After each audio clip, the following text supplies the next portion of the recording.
Hello, everybody. Welcome. Oh, I didn't change my topic. Oh, how clumsy of me. How clumsy. Hello, everybody. Welcome to the Evil Geniuses Bleed Blue podcast. This is the podcast where we talk about pretty much everything Evil Geniuses.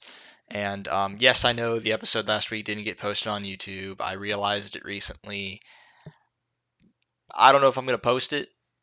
Honestly, probably won't. You know me. Sometimes I forget. And yeah, that's just how it is. You just have to look at the VOD on Twitch. I apologize, um, but this one will be uploaded. I've been trying to get better about uploading them the same night. Obviously, here it's already 9:20 p.m. So gonna try to finish recording this episode and then immediately posting it to YouTube after I download the VOD. So hopefully that works out. Um, Unless my stream decides to do that thing it does occasionally where it'll just cut off randomly. Yeah, that's been fun. Been loving dealing with that, obviously. So, barring that issue, we should be good to go. Should be able to get this episode posted and for your listening pleasure, hopefully tonight. So that if you're watching this on Monday, welcome to the past, I guess. But yeah, so what do we got to talk about this episode? So this episode we're going to be talking about Jojopyun winning the MVP, and also kind of talking about the future of evil geniuses in League of Legends. We've already discussed it in the last episode. If you watched it live, you heard me talk about this. So I'm not going to go in depth, but just kind of some parting giveaways, just in case this is the end of EG LCS or EG League of Legends in general. And then moving on from that, we're going to talk about Valorant, obviously. Tokyo, or not Tokyo, champions in LA. My camera is sideways. It's really bugging me. I don't know how to fix it. Champions is obviously happening right now in LA. And so, really exciting stuff there. Obviously, with making it to top three, confirmed top three, we made the upper bracket final once again, breaking the second place curse that everybody I think there was some fear maybe in some people's minds that it could have been possible, just because of the history of the second place curse. I don't think team anybody really expected EG to make this kind of bracket run. Most people predicted EDG to beat them in the first round. So overall, I'm thinking. I mean, this is pretty fantastic. We'll get into the matches a little bit more in depth later on in this episode. I'll also be doing a little bit of a VOD breakdown, not like the entire VOD, but just picking out a couple rounds that I thought were really important and kind of breaking those down a little bit more, discussing how the players performed and whatnot. And so most of this episode is going to be tailored to Valorant. And then no news for Counter-Strike at the moment. There's really nothing going on. Um, I think they're playing in Thunder Pick, in the Thunder Pick qualifier, but besides that, I think they're already confirmed for the playoff stage of that qualifier. So there really isn't a whole lot to talk about there. I've kind of already discussed the disappointment of not going to the closed qualifier for IEM Sydney in the previous episode, so I'm not really going to touch on that too much here. It's mostly going to be Valorant related. So if that's what you're looking for, then please hold for my brief Jojopyun celebration session before transitioning over to Valorant. So without further ado, let's move on to just that topic. Jojopyun has one MVP. If I could type. So Jojopyun has won the LCS MVP award. It has been just, for me personally, right? I started watching League of Legends a couple of years back. I'm going to continue watching League of Legends whether EG is in it or not. I may not follow the LCS as much. I'll probably just keep up to date with what's happening in the LCS. I'll probably be following more of the LPL because that just seems to be the much more interesting region to watch at the moment. But there, I'll always watch Worlds from now on and whatnot. But you know, um, I would say, man, coming back to when JoJo joined EG, I was excited for him because of just the rumors of him just being basically just this prodigy, came from Fortnite, just really strange story, but just kind of worked his way up and skipped a league, skipped the amateur league, I believe, and went straight into the LCS was just a crazy story.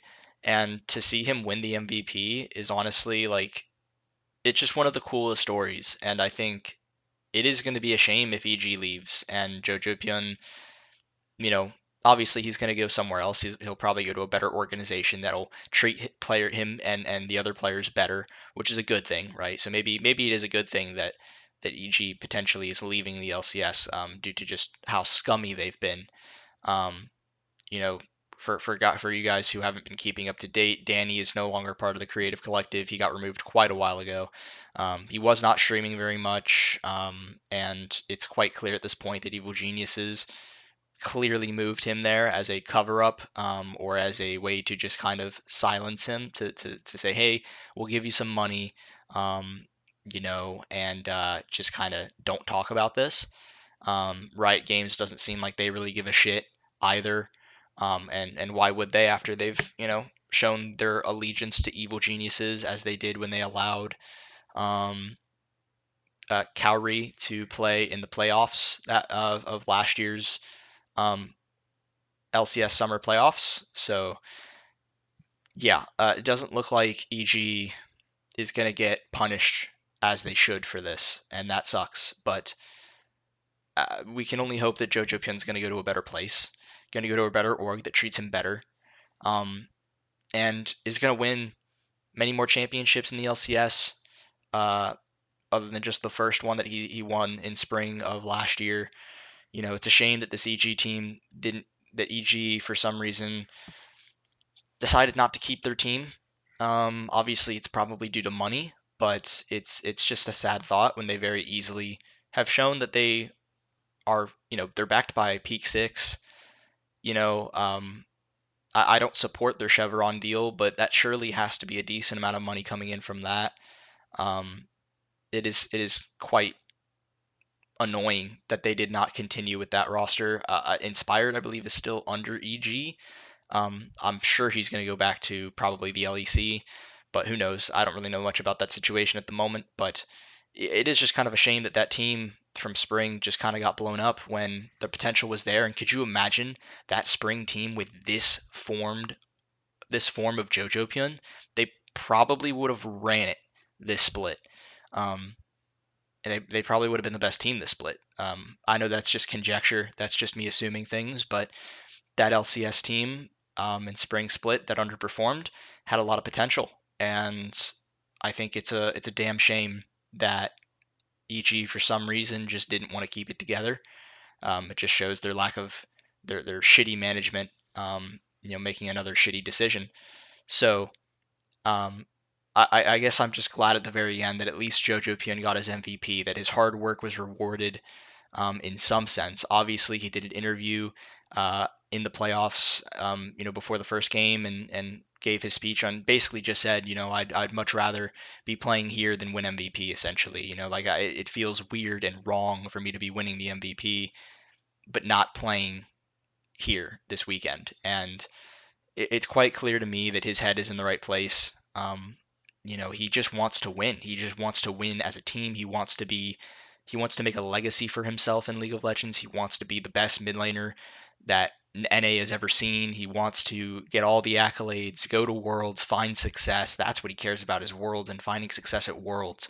And I think that's the right mindset to have. And so I've been very thankful to have watched Jojopyun progress to this point.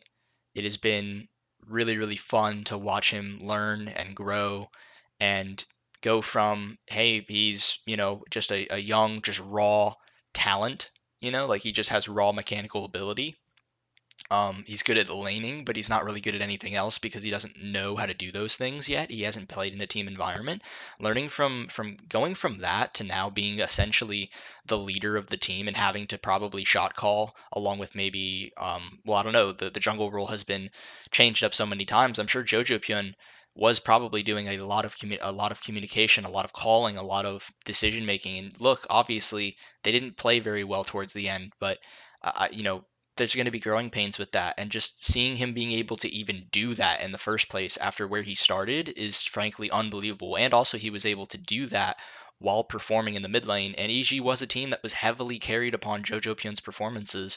And if he performed extremely well, which most of the time he did, they usually won.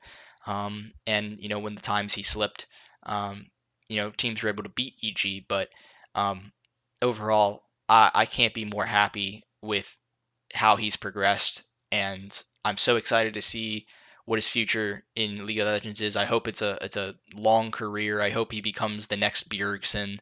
Obviously, I don't know that anyone can be the next Bjergsen. It's fucking Bjergsen, but um, Jojopyun has the talent to be the next great NA mid laner, and yes, there's other mid laners that have come into the spotlight with APA and Insanity, but I think Jojopyun clears them, and I think at the moment at least, and I think his potential is the sky is the limit essentially, and maybe even then that's not even enough. So I'm very excited to continue to watch Jojopyun's career, whether or not it's related to Evil Geniuses or not. Anyone who knows me knows that when we lose a team, when we lose players, I always follow those players. I always follow those teams or those players wherever they go. I like to track old EG players, see how they're doing in other teams, and so that won't change if EG ends up losing or getting rid of their and selling their LCS spot. I will continue to watch them play. Maybe not every game, maybe not all the time, but I'll continue to monitor their progress and cheer for them because you know, um, especially a player like Jojopyun, he deserves that support. So um, I was a little worried. I didn't know if he was going to win MVP because of the playoffs. I know it's a regular season thing, I think, but um, it still had me concerned no matter what, especially if you guys know the NBA. Like, even though the MVP is a regular season award, a lot of times, sometimes the beginning of the playoffs kind of sways people. It's a subjective award, and therefore people can be swayed.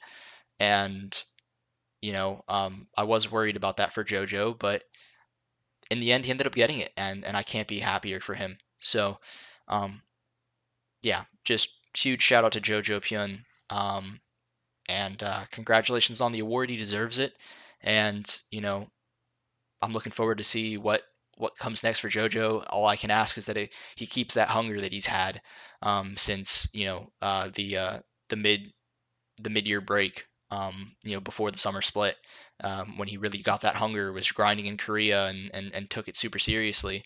I can only hope that grind continues. That really, it's not the grind continuing. It's the motivation. It's the passion to want to improve, to be the best. That's what needs to stay, and I think it will. So really happy that he won MVP. He deserves it. So yeah, that was my little piece on Jojopyun. All right, moving on to what everyone wants to hear about. How am I going to phrase this? Top 3 confirmed at, let's see here.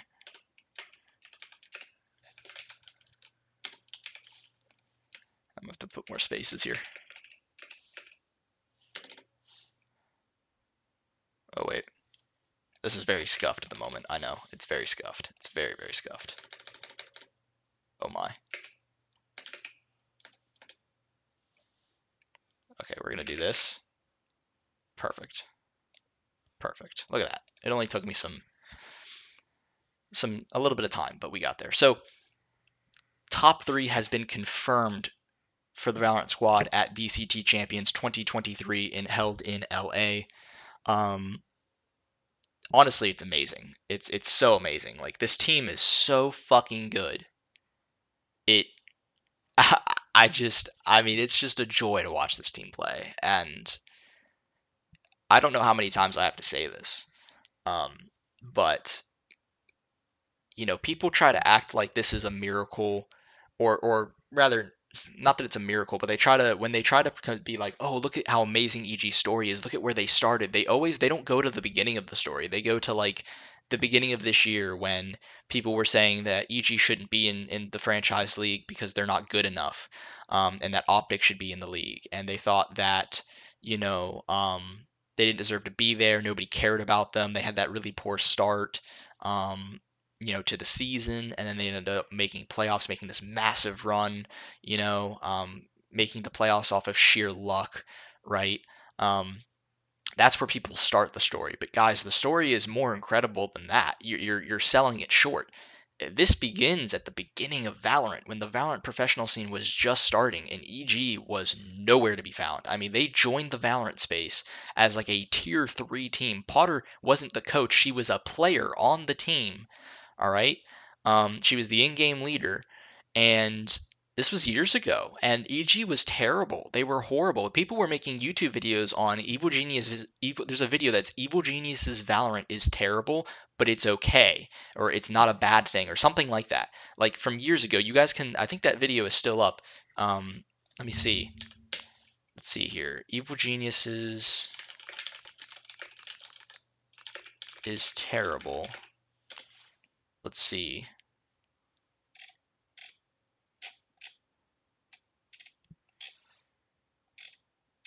Struggling to find it here, but that's okay.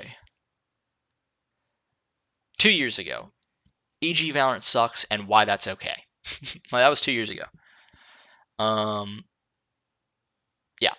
So it's crazy. This goes way, way, way beyond. I mean, losing to tier 2 teams, it was a struggle for Evil Geniuses to qualify for I don't even know what was it called back in the time. Was it just challengers? Was it just challengers? Was that what it was called? VLR.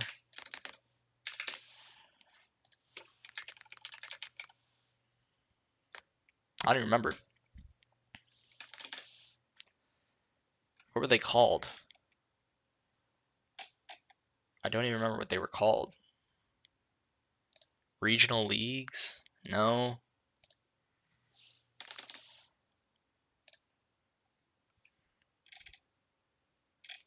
Stage 2? They barely made stage 2. I know they were trying to qualify for the stages. It was hard for them to qualify for stages, man. It was not easy for them. They had to go through multiple qualifiers. It was tough. And to see them make it this far, basically being, I'm not kidding, a tier 3 North American team, and to become literally the best team in North America, the best North American team in Valorant by far. It is not close, guys. Like, what other North American team is close to EG at the moment? What team? Cloud9? They choke in big games. Sentinels and 100 Thieves? Don't think so. You know what I mean? Like, there's no other team. NRG look awful. They've fallen apart. They lost to BLG twice. Like, it's just crazy right now. Like, EG is definitively the best team in NA, and they might be the best team in the world. With Fnatic having their struggles this event. We'll see how it ends. We'll see if EG can pull it off. But it's looking amazing right now. And I'm not saying all this to be like, oh, EG's going to win champions, because who knows, right? They could play in the upper final, lose to PRX, go to the lower final, play, I don't know, either Loud or Fnatic, and end up getting destroyed. I mean, let me double check that Fnatic beat DRX. I mean, I don't know. I know that game was ongoing at the moment. Yep, they did. So they did beat DRX, which is kind of low-key a shame because DRX was looking pretty good for a moment there, but they did not pull off the upset win. But yeah, I mean, so they could play, they could play Fnatic or Loud in the lower final and end up just bombing out of the event, right? Well, I say bombing out of the event, it's still top 3, but they could lose. It's possible. Those are all really, really good teams that can all. I think it's cool because the 4 teams that are remaining can all win this event. They are all good enough to win this event. It would just be so fucking cool if this team won, bro. It would just be so fucking sick. You know what I mean? And yeah, I can't be more proud. Every day I wake up is just like I can't believe we have a team that's this good. It's just so crazy to me, and they just keep getting better. They just keep getting better. And so I think without a further ado, we're going to jump into the playoffs so far. So we're going to jump into Let's see, let's do a little display capture and you guys can kind of see what I'm seeing. So let's take a look here. So this has been the bracket. You can see here EG played EDG. And if we want to talk about this game a little bit, this 2-1 victory here, this is a game where, sorry, I just want to make sure that I was recording this. This is a game that a lot of people predicted EDG to win. I thought EG was kind of getting shafted in the predictions. I mentioned this on Twitter. EG only had one player voted in the top 15 players list, and it was Demon 1 at like 10th or something, around that area. And a lot of the guys on Plat Chat said that frankly they understood Demon 1 being there, but they actually thought he was more towards like 15 than he was 10. Um, and it blows your mind because at this event, like, I'm sorry, but Demon 1 has been incredible. He might be the best player at the event.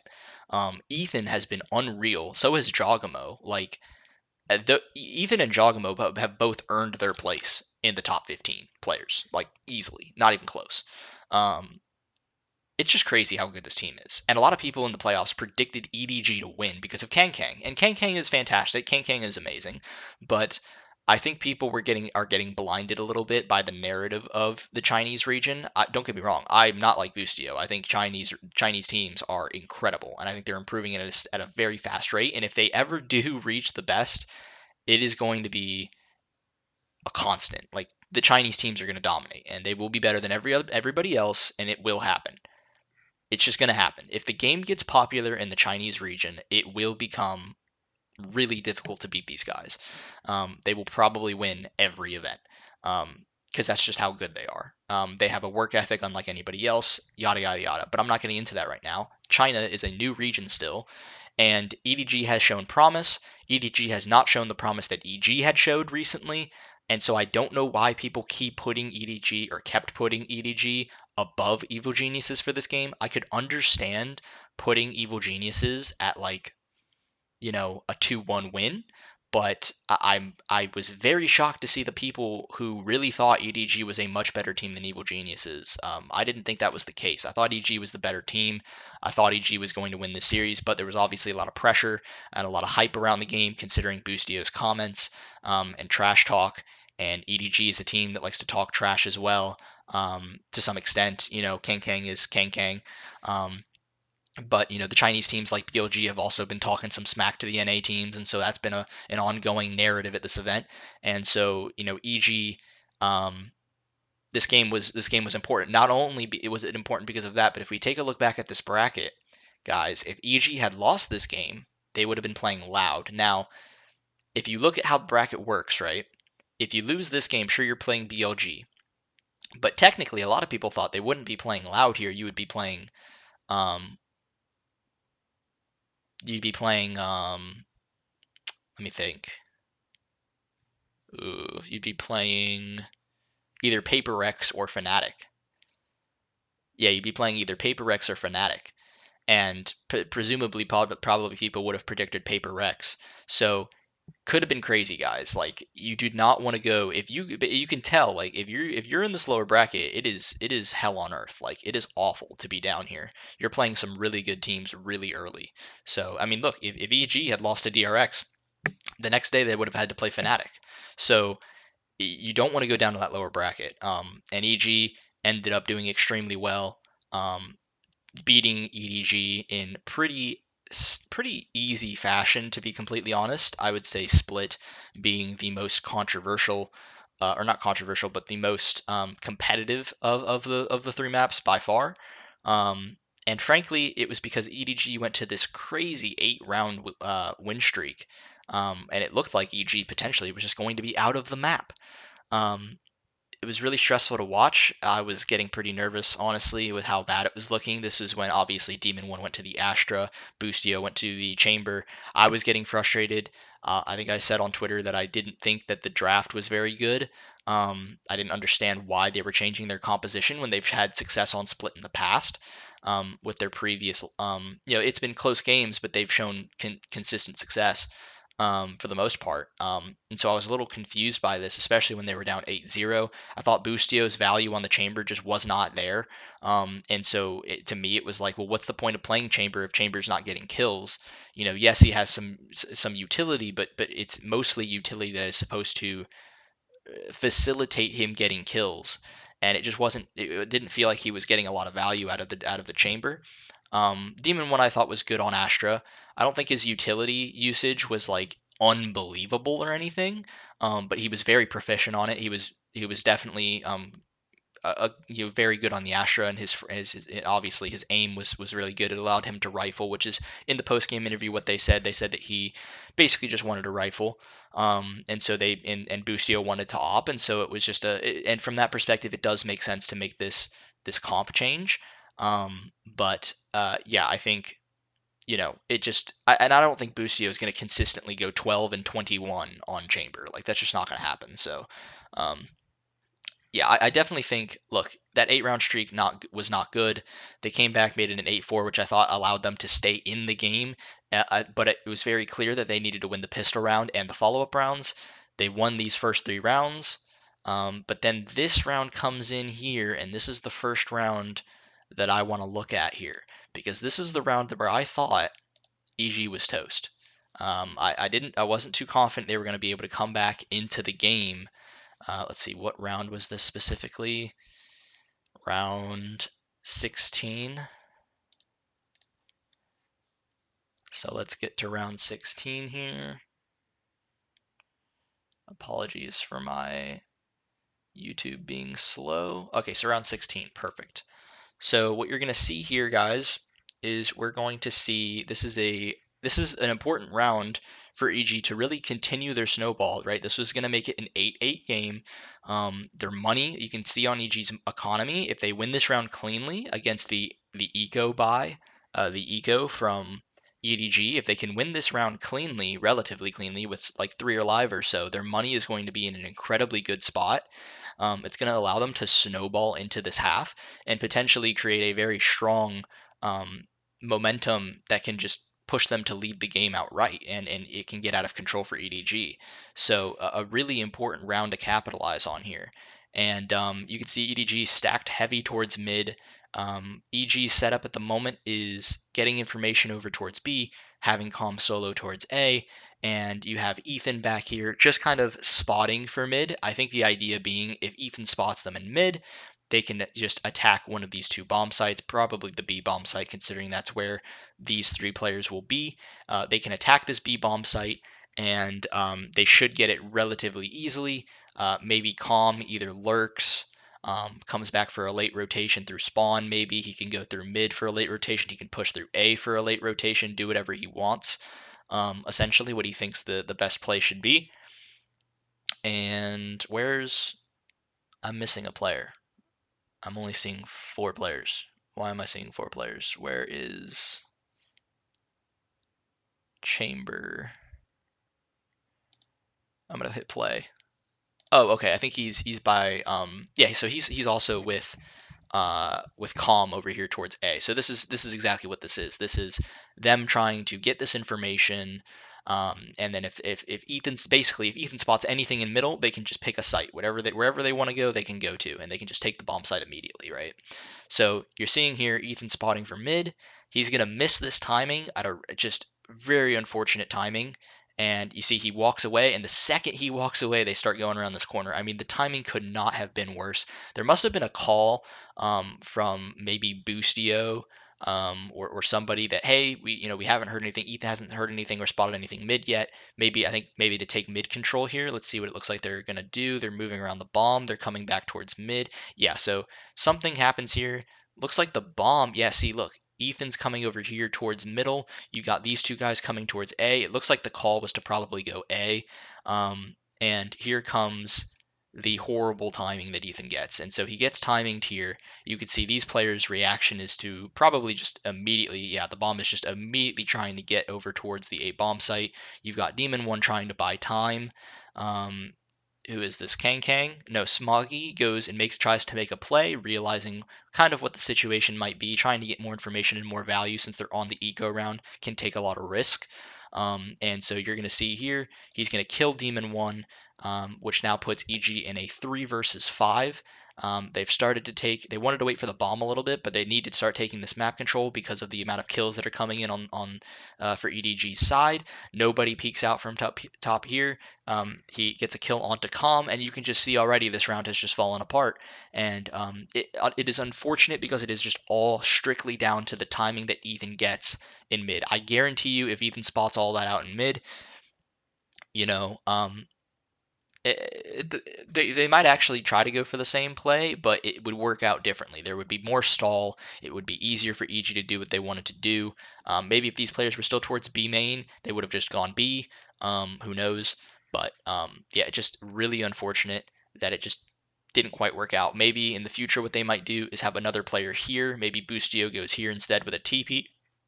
Calm goes over here and can just sit way back here.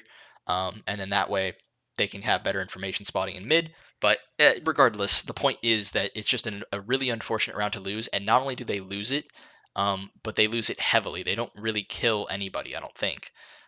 So yeah, Smoggy gets this kill, and then it's just Jogamo. Jogamo gets 1 kill here, but then he does die. So, or maybe 2. He might get 2 kills. Yeah, he gets 2 kills and then he dies. So he does do some damage, but unfortunately, you kill Smoggy. Smoggy's got knives. It doesn't really matter. He can give up his life, and it's not a big issue. So yeah, just my point really being a really bad round to lose, and it was really where I thought, damn, that's a big money swing. That's a confidence killer to some degree. EDG's going to get more confidence off of that round win. This map might be toast. But no, it ended up being a little bit closer than that. EG actually reaching map point before EDG, shockingly, after being down 8-1 or 8-0 or something like that. Was it 8-0? I think it was 8-0. Yeah, 8-0 or 7-0.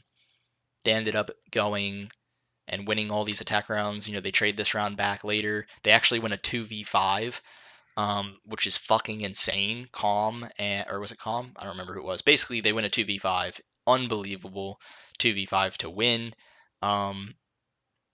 Yeah, just unbelievable. But what do I want to point out here is you can see Calm stats here, right? On the attack side, or the defense side, my bad. On the defense side of this map, he was 5-10. Is that right? I thought he had less kills than 5. I thought he had like 3 kills.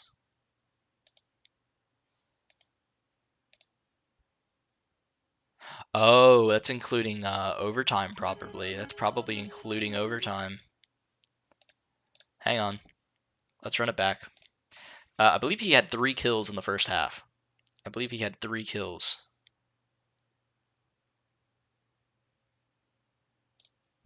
Let's take a look here.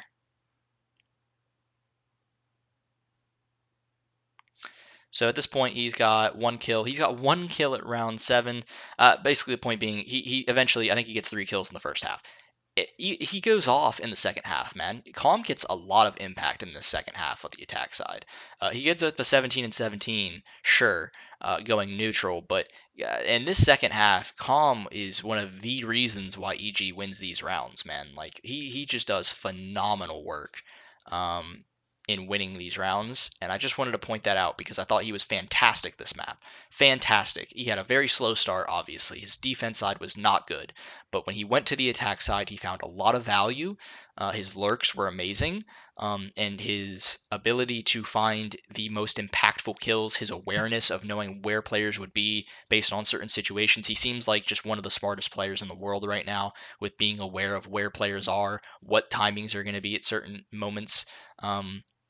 Yeah, just really phenomenal from Calm. I thought Jogamo was all right. I think Ethan was pretty good as well. It's just really unfortunate. I think that they just kind of ran out of steam a little bit somehow. They got up to 12 and just they couldn't close. And when that happens, it sucks. But I think even in that first OT round, they probably actually I think where they were in a position to win that first OT round. I went way too far. What am I doing? 8-9. Let's move forward than that. 12-12. this was actually a round that they almost won. This was like a 2v5, I think another 2v5 that they nearly won, but they just didn't go their way. Moving into overtime here. Can't remember this first OT round. Let's see, what round was this? Boostio hits a nice shot here. He did miss an earlier shot though that would have been really, really big for the team, unfortunately. Oh, yes. So Calm gets this fantastic, another impact kill, really impactful kill. He kills nobody going towards spawn, and immediately he goes back over here to hide. What this does is it puts a lot of pressure on EDG. They know he's over here somewhere. This player is feeling a lot of pressure because he can now Calm, in theory, could come up the ramp and kill him, so there's really only a few places he can be. You've got EG players coming in from multiple angles. If they're able to, in theory, right, what would happen is you would like to hope that maybe that Jogamo and Boostio, or not Jogamo and Boostio, Jogamo and Demon 1 get this kill onto the Viper. Suddenly you're in a really, really good position coming in from multiple angles to hit the bomb site, retake it, and win. Calm also having some Molotovs as well, providing a lot of value. But what happens here is Chichu gets into this corner. Demon 1 kind of half clears it, doesn't fully clear the angle. Sorry, let me full screen. Doesn't fully clear the angle. You see here, Jogamo chooses to go with Chichu, or I'm sorry, I'm so stupid, with Calm and retake coming in from this way. I don't know if that meant that they weren't aware of a player being up here. It certainly doesn't seem like people were fully aware of it because Demon 1 doesn't really fully clear this. But yeah, I mean, look, if they get Chichu here, if they kill Chichu in this round, this is probably an EG round win, to be honest. You can see there he kind of like clears this angle up here, but doesn't clear the close corner. Ends up dying, and at this point they also get a kill on Jogamo coming through the smoke. And so at this point, it's just over. But Calm actually almost does a pretty good job here at winning this. If he had just hit this shot here, maybe he would have had a chance. But doesn't happen for him, unfortunately. So, but I just wanted to point out Calm because he had a really, really good second half, and I wanted to give him a lot of credit because he found some very impactful kills that allowed them to get into the position they were in. So even with the map that they lose, guys, a map they're down 8-1, they still reach match point before EDG. And then we move on to the second map. Moving on to the second map, we have Ascent. EG just dominated. We have the Demon 1 almost getting 2 aces in one game. Super dominant from them, man. I don't even have like a round to really like. Do I have a round to break down here? I mean, shit. They were just. I don't think I can think of anything. It was just perfect. Like it was so many good plays. I want to talk about the players here for a second. Demon 1 obviously was a standout performer, nearly got 2 aces, which is, fantastic, obviously. You've got Ethan's utility. Ethan's utility was beautiful. It continues to be. I think he might be the best utility, like he is the Valorant professional player who uses his utility the best out of any other player. I have never seen a player get so much out of his utility before. Every time he uses utility, it has a shit ton of value. Like this dude is unreal. And not only is he amazing with his utility, he can also just shoot people in the head. And his jiggle peeking is unbelievable. His game sense is unreal. He really does carry in that experience. He is the perfect experience player that you need, and he's definitely not going to lack on the scoreboard as well. He performs very frequently, and I think he just proved it here once again in this series and in this event, really. So Ethan has been phenomenal. Jogamo, I was so critical of him at the beginning of Americas with his smoke play, but he has been unbelievable. He really has went through the learning curve. He's figured it out, and now he is one of the best Omen players in the world, genuinely. His Omen is really, really good. I think Omen just naturally is an agent that is easier for aggressive players to pick up on as a smoke when they try to move to the controller role, because it allows more freedom with the TP and the ultimate. And also the Paranoia, very simple to understand, very easy to use. The Smoke's pretty easy to use as well. It's just a very intuitive agent that there is a big difference between playing against a okay Omen player and a amazing Omen player, but the ability to learn all of those abilities and improve at the character is just a little bit simpler. It allows you to be more aggressive as well, so it does fit that very well. And I was critical of him of it, and he has shown out in spades, been a fantastic Omen player, good utility, um, makes plays, just really good at the role. And Boostio, obviously on the Killjoy, as always, maybe sometimes picking up the op. Although Demon One was opping quite a bit, or a little bit. I don't know. He really, I don't even know. I'm saying that he really doesn't op that much. In this event, and it's been almost better for him. So it just it's crazy how it kind of works out that Boostio just naturally is an opper, and somehow we have the one Jet who is a fucking menace on the rifle, and is almost finding more value with the rifle than he is the op on Jet, which is just unbelievable. Not really too heard of, to be honest. Um, he's more of a hybrid, if anything. And then you've got Calm, who had amazing utility as well. Just Calm and Ethan's utility is just so strong. They are the rock solid pillars of this team, and they pretty much destroyed Ascent. They went down to a 4-1 deficit, but immediately picked it up and only lost one round after that. So incredible, just absolutely incredible. And then on Pearl, the Yoru came out from Ethan, and I was like, bro, we're bringing it back to the lock-in tournament where we used the Yoru. Um, I was a little worried about this. I can't lie. I thought Pearl was a map that they were quite good on. Could be at moments showed that they could be world class on the map, but at other moments it seemed like they just kind of would get bogged down by the momentum of other teams. And so I was a little bit worried coming into this map. But after I ended up seeing what they were doing, I was very pleased, and I understood. And then in the post game interview, Potter explained basically that they were really struggling on their attack sides, and they thought Yoru would be great to kind of when you have dive players like Demon One who can dive in, aggressive players like Jogamo who like to take space. Having a Yoru that can just TP into the bomb site and provide even more upfront pressure is very valuable and something that EG, if there's anybody that's going to be able to pull it off, it's Ethan. He's incredibly, like we've said before, gets a lot of value with his utility and has played Yoru before. And frankly, I think he's the best Yoru player in the world. Fuck Tens, Ethan's the best Yoru player in the world. I don't give a fuck what anybody says. Tens is good on Yoru with his mechanical skill. Ethan's utility and teamwork with the agent is unbelievable. His aim's unbelievable. He showed it at the lock-in tournament. He showed it again. Ethan went 20 and 10 on Yoru. When have you ever heard anybody say that? Like, the dude was just unbelievable on the Yoru. Got so much value out of it. Him and Demon 1 just kind of destroyed, honestly. And it was fun to watch, really fun to watch. I'm a big Yoru fan. Used to play a lot of Yoru back in the day. Kind of wish I honestly wish I played more of it, to be honest, because I really enjoy the agent. But he's just fun to play.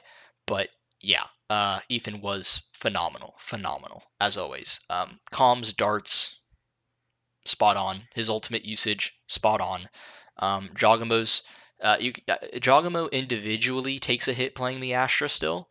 I think it was more prevalent with the Harbor than the Astra. I think this is Astra.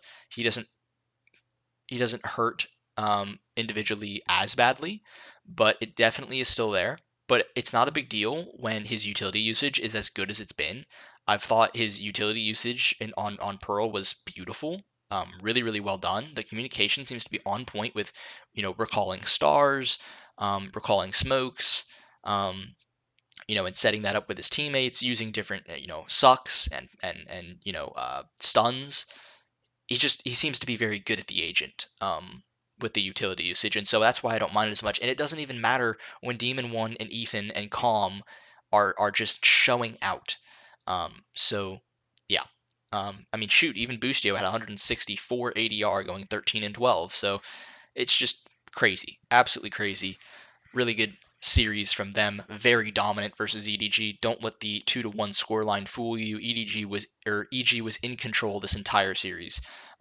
They even though they went down 8-1 on split, they were the first to reach match point. I think that pretty much tells you exactly what you need to know about this team in this series. So, yeah.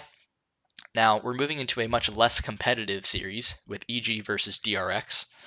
This was a series that I actually felt better about.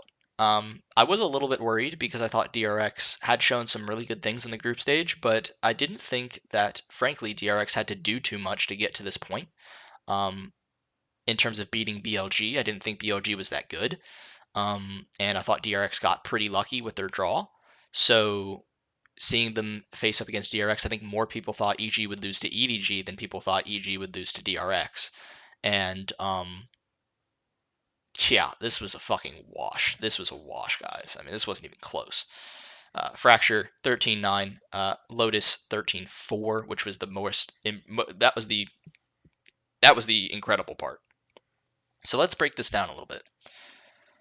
Frankly, I don't really. I'm just checking Twitch chat. Let's go EDG, LOL. Yeah, it sucks they're out, unfortunately. But hey, man, EG talked that shit and they backed it up. Let's get it. Yeah. So I'm sorry, I'm going all over the place. So DRX, for some reason, I don't know why. I don't know who. If the little devil was on their shoulder going, "You guys should try to pick Fracture." I don't know what was going on there. I have no fucking clue. I don't know if maybe I was thinking when they picked it, surely they must have something just cooked up, man. They must have something cooked up. Like, this is going to be weird. And I was remotely worried in the sense that EG was so good at Fracture in Tokyo that now everybody was banning it. And although I'm sure EG has gotten and taken a look at their Fracture and made sure that they've stayed polished on it, it is really hard when you're dominating a map and you've been winning it consistently after a break to come back in international competition, have it get banned for most of the time, and then have to play it in the playoffs. It's one of those where maybe you focus on other maps more, like a Lotus, which they said they've worked on frequently, and maybe your best map kind of, it doesn't go all the way down, but it takes a little bit of a hit. And so I was a little worried about what DRX was going to bring to the table on Lotus, but I did still think it was ludicrous of them for them to pick it. I did think that was crazy, and I thought it was an amazing opportunity for Evil Geniuses if they can dominate on this map and they can win on Fracture.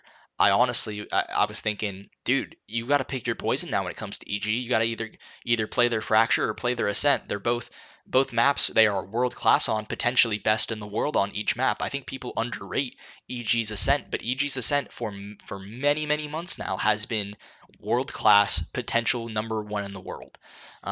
In the playoffs of the Americas League, they showed that they could beat Loud on it. Loud only had a very small amount of losses on the map versus other teams, and EG is one of those teams that beat them, I believe, twice on Ascent. So yeah, this is not a map that EG is bad at by any means. In fact, it is up there with their Fracture. So EG's map pool is looking hella scary, guys, going into this next game against PRX. Not the point, though. The point is DRX picked Fracture. Questionable. Then DRX picks Lotus. I thought this was, or I'm sorry, EG pick Fracture, DRX pick Lotus. Yes, DRX picked Lotus. I thought this was a good pick for DRX. EG has shown not great things on, well, I don't want to say not great things. They've shown improvement on Lotus, but I thought it was clearly their worst map that they actually played in their map pool. It was not a map that they had seemed to quite figure out. In Tokyo, they played Foot. It went to overtime and they won. They played Fnatic, I believe, twice on the map. The first time they got shit stomped. The second time was closer, but they still lost in the final. I thought this was a map that EG needed to work on, and sure enough, Potter said in the post-game interview, "Yep, we put a lot of work into our Lotus. It was a map that we didn't think was very, it wasn't great from us, and so it was a map they wanted to improve a lot on, and they put a lot of practice into it. And clearly it showed because, yeah, the Lotus game was not fucking close.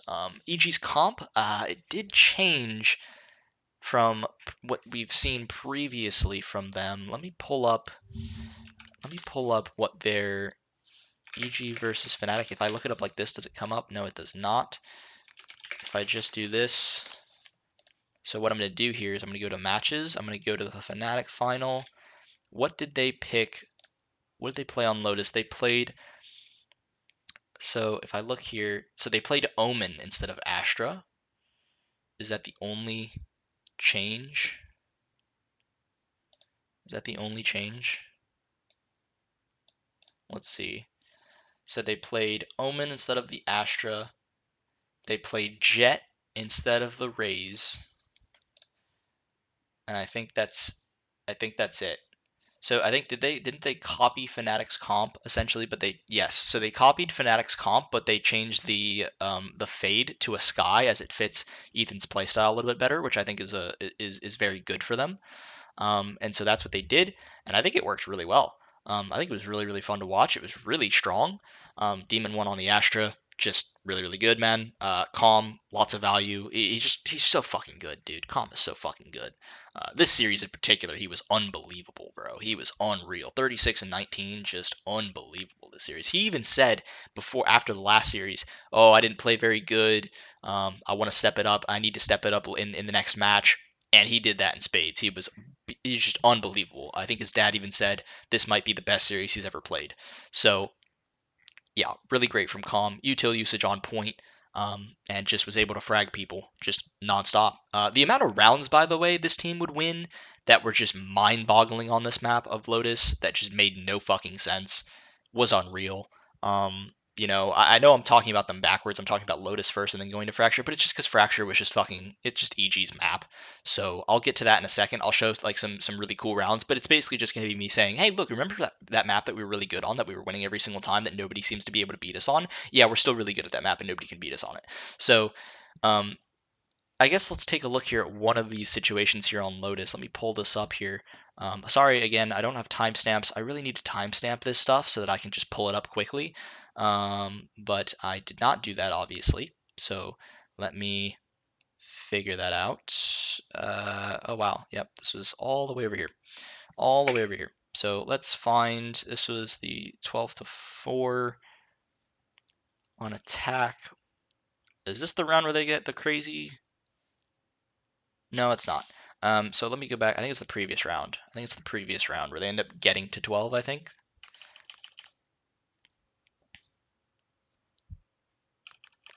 I mean, that's a crazy round. That pistol is absolutely insane, by the way. That pistol round is nuts. This round, EG kind of trolls, although I think it's mostly because Stacks just hits unbelievable sheriff kills that you just can't predict for, unfortunately. This is another round that Calm just can't win. Oh, this is the round he dies to the turret. That was pretty funny. They said in the post-game interview he dies to turret because the team was calling him for him to do it, and you can see here, RB, he's only got after that kill, he's got 4 ult points. He basically didn't have many ult points, so figured, well, we'll just give it to him. As you can see here, dying to the turret, and they're all laughing their ass off as he's dying to the turret, which is fucking great. That's some good shit, man. That's some good shit. That is awesome. That is absolutely awesome. Don't know why NA doesn't want to support this team, because this team is fucking awesome. Um, shit. Am I just missing it? Was it an attack round? Maybe it was a defense round. Maybe it was a defense round. Or, no, I'm sorry. They're on defense here. What am I smoking? I thought it was an attack round. Let me go back. My bad. Oh, this is way too far. This is way too far. Let me go back. I'm sorry. I'm trolling. Let me talk a little bit more. Well, this is literally the round. This is literally the round that I'm looking for. What am I even talking about? This is it. So I don't know how EG wins these rounds, bro. I mean, I know how. They're manipulating the rotations really good. So you can see here, right? They're attacking the C bomb site here. You can see it actually looks pretty good at the moment. There's really only Mako here. They're throwing a lot of utility. This is looking pretty good. You can see the rotates though are coming in. They've got the Viper ult over towards A, and so they're gonna throw some utility in here. The rotate from the Raze has come in. Buzz, he's going to take this aggressive fight. I think he kills Boostio here. Yes, he does. Buzz going to use his ultimate. Calm going to use his ultimate as well um, after Jogamo gets this trade onto Mako. And you can kind of see here, EG's like, okay, look, there's a lot of pressure here. There's a lot of shit going on over on C right now. Lots of ultimates being used. They're still taking a look, but then after Calm dies here, you can see Ethan immediately making the rotation. Jogamo just kind of trying to lurk, see if he can get a lurk kill, see if he can find anything over towards C. Almost catches Stacks off guard here. And meanwhile, you have Demon One who has pushed up all the way here, right outside, probably assuming, right, like if they've got this Viper ult up, they're gonna want to keep this up most likely for a little while. Maybe trying to find that kill onto the Viper when he tries to rotate to help for the C hit. Um, Maybe trying to be out of position, essentially, trying to catch somebody off guard. So you can see here Jogamo not going to be able to get this kill. As that happens, Ethan has decided he's taking the shit B. He's going to try to fight this guy, RB, over towards B, and he gets this kill, huge kill. Don't know how he gets it, by the way. Is getting fucking vulnerable from an alarm bot. Somehow wins the 1v1. Just incredible play, right? You've got Demon One who now is hearing all these rotations coming over into the door room. And so while Ethan's getting this plant, he knows there's players pressuring him from there. So he's trying to get out there. He knows that there's going to be players rotating in from C, most likely through Waterfall. So he's going to try to get out. And he knows that probably the best location for him to be, considering Demon One was just here, is going to be going over here. There's most likely no players over towards this area. He gets out just in time. And now there are in no way are they ever expecting Demon One to be flanking through the door they just went through. So, look, Demon One's, basically Ethan using all of his utility, just buying as much time as possible, also allowing Demon One to know where the players are on the bomb site. And even though they're trying to use, the Viper Molly to block Ethan from coming out, he's not even trying to come out because he knows Demon One's coming. So he's going to play off of Demon One's contact. Demon One gets contact. He gets this kill. Ethan gets this kill on top ledge, and suddenly Stacks is in an unwinnable position where he literally can't win. So this is just one of those rounds that's just unbelievable that EG gets away with. And it feels like this entire event, they have just been making 2v5s possible. They've been making 3v5s possible. They just seem to make all of these rounds where they should have no chance possible by making really intelligent plays and really good coordination with each other and communication that puts them into somehow these favorable positions. Reminds me very much, obviously they didn't win this one. They did win one 2v5 over on Split, but it's the one at the end of the one that allows EDG and EG to go into overtime. EG almost wins that round, and it's a round they never should have any chance in winning. So it's crazy, and it's not just individual raw aim. It's like just really good coordination and decision making, and that's exactly what you need.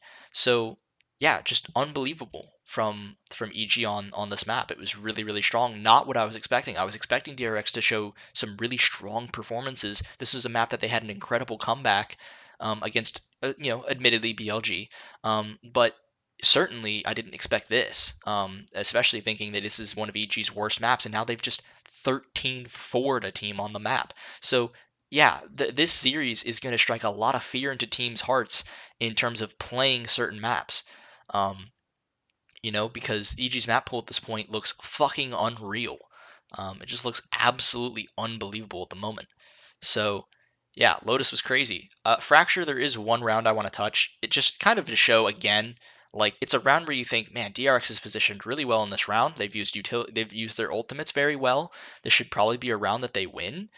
Sure, the post plant is the post plant positions are looking pretty good. EG's very good on the map, but surely this is a round that DRX just wins, and it's not. It's a round that EG pulls off. I'm trying to see if I can find the exact round here. So my apologies if this takes me a second. It's not going to be this round. I believe it was in the first half. Yes, it was in the first half because it was a defense round.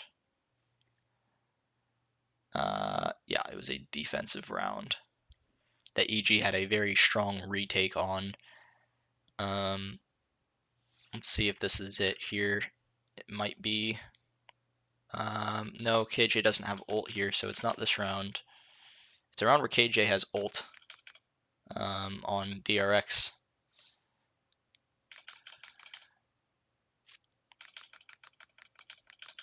I apologize. I really need to have these on timestamp so that I can just pull these up at will.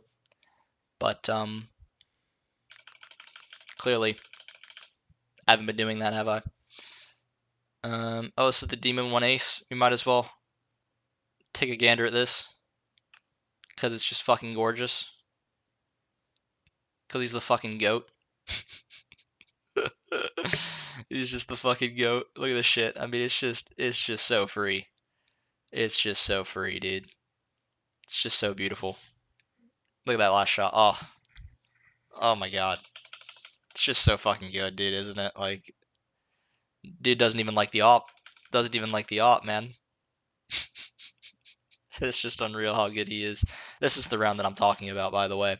So let's take a look here, right? So you've got DRX coming into the bomb site. They're going towards B. A pretty nice execute. They're using the Raze ult, I believe, to take space. No, they're not. I'm sorry, my bad. They're not using the Raze ult to take space. But they've taken heaven control. They've got B main control. They're about to use the Killjoy ult underneath the bomb site. This is a really strong setup for DRX.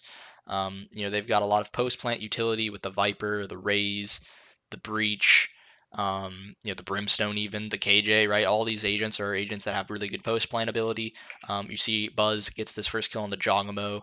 Ethan trades, and then they either have a read. I don't know that they've seen. Maybe they saw something from the breach, some utility from the breach. I think there's a ping. There's a ping over towards heaven. Maybe somebody got a glimpse of maybe knowing that breach might be also in heaven.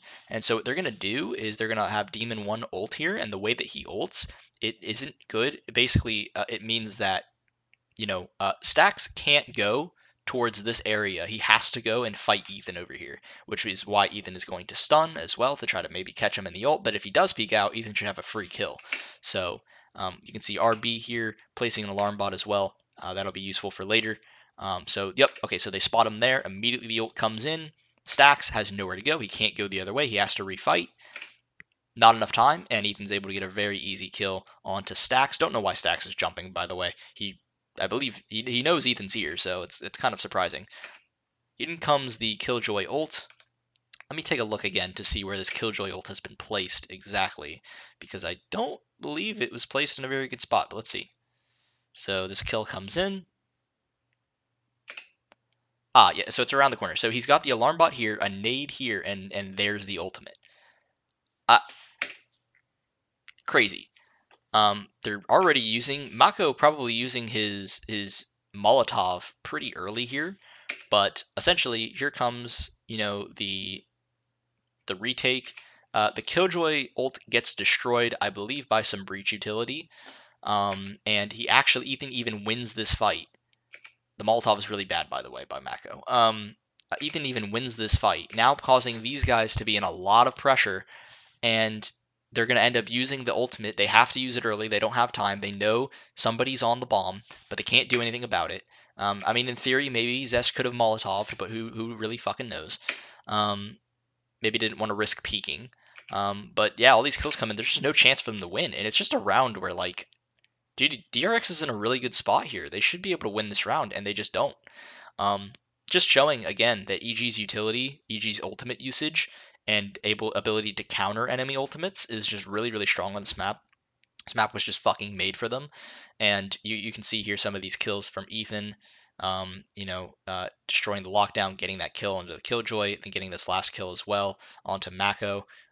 Just phenomenal stuff. Look at him. It's just so fucking easy for Ethan. He's just too fucking good. There's nothing they can do. They're losing their shit. EG the best fracture fucking team ever. So sad that this is going to be out of the map pool. Obviously, it doesn't really affect them because there's going to be a massive break before the next season, but still does suck. It is EG's best map by far. Well, I say by far, not even by far anymore, really, because all the other maps have gotten fucking insane too. So it doesn't even fucking matter. This team is really fucking good. They're just fucking crazy, dude. They're fucking crazy. So this is what the bracket's looking like now, guys. As we move on into the Paper Rec series, You've got the 2-0 versus DRX, PaperX beating Loud 2-1, and now you have the upper final. We are guaranteed top 3, playing in the upper final versus PaperX, a team that has looked quite strong throughout this event. Their group play was pretty good, beating EDG 2-0, beating Crew 2-0. Relatively easy for them making it to playoffs. They went into the playoffs, played Foot, beat them 2-0, played Loud, beat them in a nice series 2-1. I don't remember how close this was. Oh, right, this is correct. They almost got 2-0'd by Loud. They almost got 2-0'd by Loud. It didn't happen. They struggled on Lotus, but they won in overtime. They played, no shame. Loud's a pretty good Lotus team. Split, Loud dominated them, and then they got Loud kind of tried to make a comeback at the end, but didn't really work out. PaperX ended up winning on Pearl. Pearl seems to be a map that EDG is really, really, or I'm sorry, that PaperX is very, very happy to play. So that's what I want to move into next, is what do I think this matchup is going to look like? How are these pick bans going to work? What maps are people going to ban? What maps are people going to pick? I'm not going to lie, it's kind of hard to tell. It's really, really hard to tell what is going to happen in this match. People are picking. It's very odd, or it's very even here. Look at this: 1.85, 1.85 on Thunder pick. Nitro betting has PaperX with a slight edge. I think most analysts are probably going to lean PaperX just because EG PaperX was a close series at the last event, and PaperX now has something. I don't think that's necessarily the best logic. It does make sense. It does track, but I do think Demon 1, for example, has been much better this event. I think Ethan and Jogamo have been fantastic. Com's utility and his play has been very good, especially in the DRX series. Boostio looks like he's been finding impact. And maybe not having like monster numbers, but finding a lot of impact, being a good caller, and whatnot. This team looks much better than they did in Tokyo. Their map pool is deeper and stronger, so I'm very interested to see how this series is going to go. It's going to be a fucking close series probably, but if we take a look here at both teams and what maps they like to play and what maps they don't like to play, you can see here Bind going to be a permaban of PaperX, Haven going to be a permaban of Evil Geniuses. Or actually, I don't really know here. Maybe it fluctuates with PaperX. They haven't played Bind or Haven in this event. Maybe if I look at Tokyo as well, see if Tokyo, they played Haven or Bind. They did not play Haven. They played Bind 3 times. So maybe Haven is their permaban. Not really sure on that one. But if that is their permaban, then that means that both permabans are the same, which means Bind. I don't know. How's that going to work? How is that going to work? This is going to be an interesting one, man. This pick ban is going to be really interesting because what's also a really interesting storyline or pick ban storyline, I guess, going into this matchup is what is PaperX going to do? Is PaperX going to ban Fracture, or are they going to ban Ascent? Which one are they going to ban, do you think? It's going to be tough. I think, honestly, they might be more content playing the Fracture. Who did they play in this Fracture game? They played EDG. They might ban Ascent. I don't know. This is gonna be interesting, dude. This is gonna be really interesting. I don't know what's gonna happen in this pick ban. It's very, very strange. They might have the same permaban, which means who really knows? Who really knows what's going to happen here? It might end up being a third map if both teams don't ban it.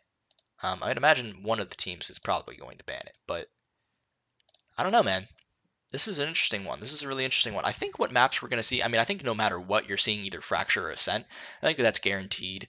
There's no way you don't see either Fracture or Ascent from EG. EG is going to pick one of those two maps, regardless of, depending upon which map is left open. I don't know if we're going to see Pearl. It's a map that PaperX obviously really likes. They're very, very good on it. They're probably the best team. They might be the best team in the world on Pearl. But I think with this new comp that EG has showed on Pearl, it makes them very scary. Beating EDG the way they did with the Yoru comp, it was really, really convincing. it makes you question, is EG going to float the Pearl?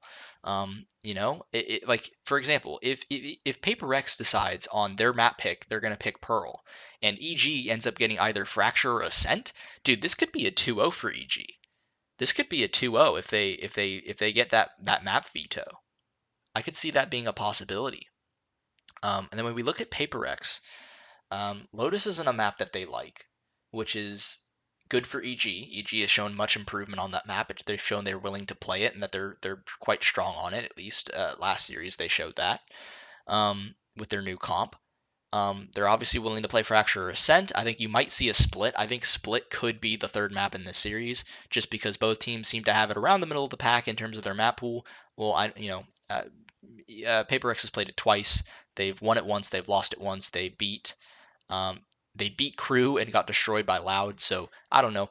That'll be an interesting one. Not really too sure if you're going to see this get played because they got kind of destroyed by Loud. Maybe if they found some massive improvements, maybe they want to put something on the fucking actually no Jing on the judge. They want to try to run the BLG comp. Maybe they could pull that off. They have the talent to do so. But yeah, I don't know, man. It's gonna be interesting. It's gonna be really, really interesting. I don't know what's gonna happen here. Both teams somewhat liking similar maps to some. I don't know, man. It's Fracture and Ascent, man, are both not great maps for Paper. I keep saying EDG for Paper X. I mean, look, barely beating out Foot on Fracture. I don't know, dude. That's not convincing. You look at Ascent. They played it once. They barely beat. Oh, I'm sorry. They barely beat Foot there. That's right. Fracture. They beat EDG. They barely beat EDG on Fracture. Like, dude, I don't know. I think EG might be in a really good place actually in this veto. Now that I'm looking at it like this, I think it's up to EG if they want to play Pearl, but they can totally ban it if they want to. Um, you know, um, but it.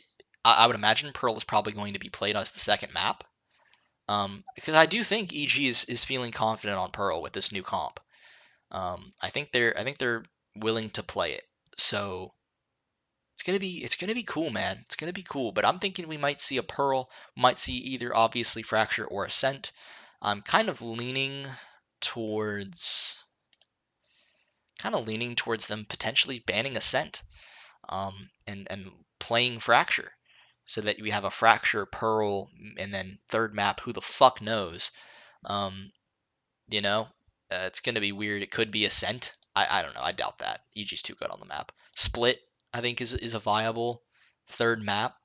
Um, it would be nuts if we get a Bind or Haven, but I guess it's possible. Um, yeah, man, it's gonna be fucking sick, isn't it? Though it's gonna be so sick, dude. If EG can make it to the grand final and have a veto advantage in the final, it's gonna be so good. It's gonna be so fucking good. Oh man, I'd love nothing more than being able to have that veto advantage in the final if we make the final. Like, it would just be so fucking awesome. It'd be so awesome. I think it's one of the biggest reasons why we didn't take a map off of Fnatic. I thought even throughout that, nobody really talks about it. I thought the Fnatic series was actually much closer than the 3-0. Everyone kind of goes, yeah, they got 3-0'd by Fnatic. Kind of implying, yeah, they got destroyed by Fnatic. But man, those maps were close. Um, I don't know, man. This is it's super exciting.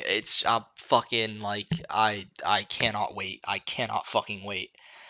I'm very anxious though. At the same time, I'm so anxious. I'm so nervous, but like I'm anxious in a good way. I'm anxious because I think this team can win it all.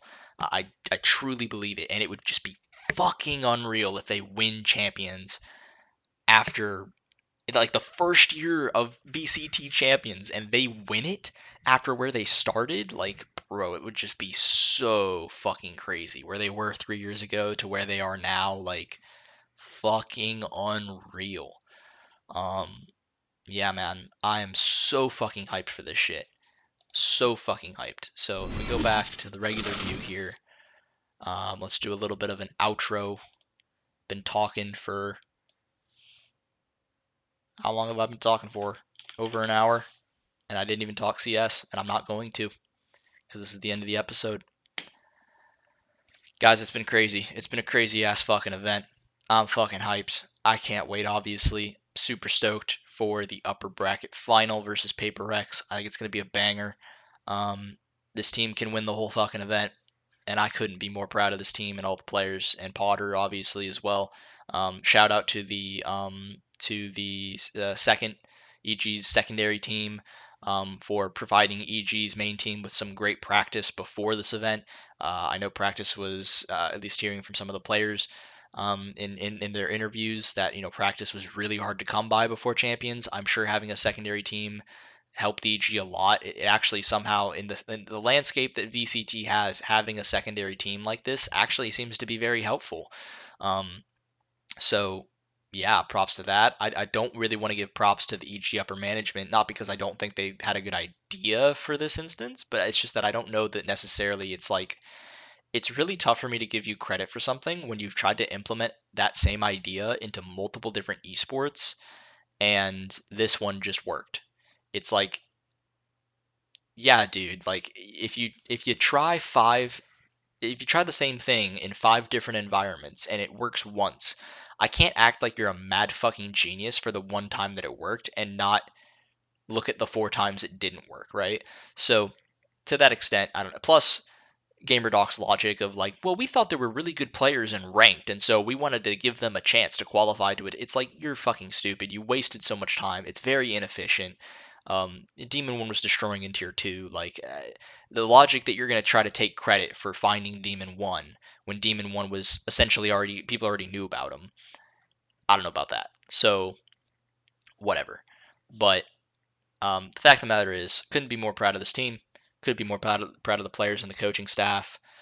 Regardless of what happens for the rest of this event. A lot of people were doubting EG to do this, and I didn't doubt them. I thought they were still a top 3 team at the event, but I was concerned that, um, at least in the group stage, I was seeing them kind of like they would hit their peak and you would see their peak gameplay, but then there were moments where you would see in a half them just kind of fall apart and go back to like old EG or just an EG, yeah, like old like lock in EG where you're just getting close but not quite finishing. And I was worried. I was worried that that was going to carry on into the playoffs, and it didn't. And EG has looked really, really good ever since. So I mean, they did have that one half against EDG, but after that, it's been the gas pedal's been pressed down to the floor, and the teams looked great. They're having a lot of fun. It's been a lot of fun to watch them. Um, they just need to keep having fun. It seems to be working for them, and hopefully they're able to finish strong and if by God if they win the event, you're never gonna hear the end of it from me. I'll be bragging about it till the end of time. So, um, just super thankful, super thankful for this team. Um, so yeah, make sure you guys tune in on Thursday for the game against Paper Rex. Um, again, shout out to Jojopyun for the MVP award as always. Really happy to see him succeed in that regard. I know it sucks he's not going to be at Worlds, but it's been a pleasure watching him develop, and EG's Valorant team. I just can't stop smiling thinking about this team. Like, they're just so fucking good. Obviously, when I'm watching, I'm stressed out of my mind. Um, I'm so demented at this point where like I'll watch them play and it's like I get so excited and so into it that I just want them to destroy the other team. Like, I just want them to just not even lose a round, you know? And like I've been blessed with that against in the DRX series, but like even during the EDG series, man, I was like, dude, you're up good in the first half and of like the second map, like just destroy them, like just fucking blast them out of the server. Don't even give them a round, you know what I mean? I'm into it, dude. So it's been fun. I've been enjoying it as much as they have. I've enjoyed the shit talking. I've enjoyed the body spamming, which, by the way, didn't happen as much in the DRX series. I don't know if people noticed that. Didn't want to point that. Nobody pointed that out, obviously. Because they're only going to point them out when they do something, toxic. But like, I'm all for it, dude. Shoot the bodies if you want to. Like, bro, talk that shit. Like, I'm cool with it. Yeah, it sucks if you talk the shit and you end up losing the game, obviously, and people are going to flame you for the rest of time. But, in terms of just the enjoyment factor and what it bring to the EDG game was unbelievable. The hype around that game was unbelievable. And like, Yeah, I know Calm and Jogamo and I'm sorry, Calm, Jogamo, and Ethan aren't really like the vocal, trash talky types, but like, you know, but it's a good balance, I think. I think it's a nice balance having the Boostio and Demon One talking shit. Demon One's not even really talking shit. I mean, he's talking shit, but that's just how Demon One is. Like Demon One just doesn't have a filter. He doesn't filter his thoughts. He just says what he thinks. And it just so happens to be like kind of toxic or really just incredibly confident about himself. Boostio is just talking shit. Like Boostio is straight up talking shit. Um, so I do find that funny. I do find it enjoyable. I hope it just brings more fans to EG. Listen, if you're not gonna win, entertain, right? And I think that's something that EG used to have, and it's they're really living up to that Evil Geniuses brand of God 10 or so years ago, where it's look, maybe you're not winning. Look, EG's winning a lot of games, obviously, but I mean, like, maybe you're not winning the event, but you're having a lot of content. You know what I mean? People are talking about you. People are wanting to watch your interviews because they just don't know what you're gonna say next, right? This is what EG used to be. This is the heart and soul of what EG used to be 10 years ago, and so I'm glad to see that it's kind of returned in a way, and that it came from the players. It came from the coaching staff, right? It didn't come from the management. Management wasn't telling them to say this shit. Um, this is just straight from the players, and it's fantastic to watch, and I'm really happy to see it. So, um, spoiler, I am actually getting an authentic, like a old school EG jersey. It's coming in tomorrow. It's at the distribution center, I think, in Jacksonville today. So I should be getting my jersey soon. I bought an old EG jersey. I think it's technically a Dota 2 jersey, but it's the old school EG jersey. If you guys don't know, if you look at the highlights of ESL New York 2019 when EG had just signed their Counter Strike team. Um, the jerseys they wear in those games in the playoffs and whatnot, the jerseys, that's basically the jersey I'm getting. In fact, I think it's literally the same jersey. So I'm getting one of those. I bought one off eBay. I was able to find one my size, which is crazy. And so that's coming in. So in the next episode, you can bet your ass I'm going to be wearing it. Um, so whether we win or lose. Um, so look forward to that. I'm really excited about it. I'll probably post it on Twitter. I'll probably take a picture of myself wearing it. It'll probably become my new profile picture, depending on if I like the picture, I guess. If I don't think I look like a dumbass, um, Khaled, I'm sure will be more than happy to point out that I will look like a dumbass regardless. Besides the point. Point being, I'm excited about this jersey and I can't wait to wear it. And I'm gonna wear it during the fucking finals, the upper final. I'm gonna wear it during all the rest of the fucking games. Wearing it for the podcast. It's gonna be fucking sick. I can't wait to get it in the mail. It's gonna be fucking awesome. Um, Other than that, guys, I've just rambled about Valorant for like over an hour. So hopefully that satisfied your Valorant thirst. If you've joined late or if you didn't get to watch this live, obviously I'm gonna upload this to YouTube tonight. I'm not gonna slack on that. I'm gonna upload it tonight. As long as it downloads in time. It may not download in time. Hopefully it does. Um, if not, it'll be posted tomorrow after work. Um, and then yeah, you'll be able to watch the discussion there where I literally break down all the maps pretty much, and their whole run up until this point so far. So um, yeah, hopefully you guys enjoyed my rambling. Hopefully I'm not the most annoying piece of shit ever. And looking forward to Thursday, PRX Thursday. Be ready, be there. It's gonna be fucking sick. Can't wait. Something versus Demon One to fucking see who's gonna go to the final. Like it's just gonna be badass, bro. It's just gonna be badass. So thanks as always, guys.